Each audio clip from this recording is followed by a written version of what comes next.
നമ്മൾ നോക്കാൻ പോകുന്നത് കളേഴ്സ് എങ്ങനെ അറബിയിൽ പറയാമെന്നാണ്. ആദ്യം കളേഴ്സ് എന്നതിന് അറബിയിൽ അൽവാൻ എന്നാണ് പറയുക. അൽവാൻ. ഇനി കളർ എന്നാണെങ്കിൽ ലൗൻ എന്ന് പറയും. ലൗൻ. വൈറ്റ്. വൈറ്റിന് അറബിയിൽ അബിയൽ എന്ന് പറയും. അബിയൽ. ഇനി ഫീമെയിൽ വേർഡ്സിൻ്റെ കൂടെ യൂസ് ചെയ്യുമ്പോൾ ബൈലാ എന്ന് പറയും. നമ്മൾ മെയിൽ വേർഡ്സിൻ്റെ കൂടെ യൂസ് ചെയ്യാൻ അബിയൽ എന്നും ഫീമെയിൽ വേർഡ്സിൻ്റെ കൂടെ ബൈലാ എന്നാണ് യൂസ് ചെയ്യുക. ഇനി ബ്ലാക്ക്. ബ്ലാക്കിന് അറബിയിൽ അസ്വദ് എന്ന് പറയും. അസ്വദ്. ഫീമെയിൽ വേർഡ്സിൻ്റെ കൂടെ ആണെങ്കിൽ സൗദാ എന്ന് പറയും. സൗദാ. റെഡ്. റെഡിന് അഹ്മർ എന്ന് പറയും. ഫീമെയിൽ വേർഡ്സിൻ്റെ കൂടെയാണെങ്കിൽ ഹംറാ. അഹ്മർ, ഹംറാ. ഗ്രീനിന് അഹ്ലർ എന്ന് പറയും. അഹ്ലർ.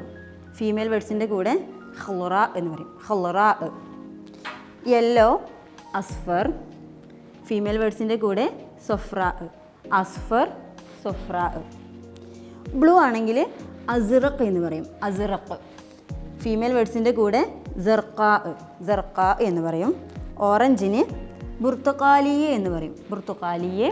ഫീമെയിൽ വേർഡ്സിൻ്റെ കൂടെ ബുർത്തുഖാലിയ എന്ന് പറയും. ശുക്രൻ.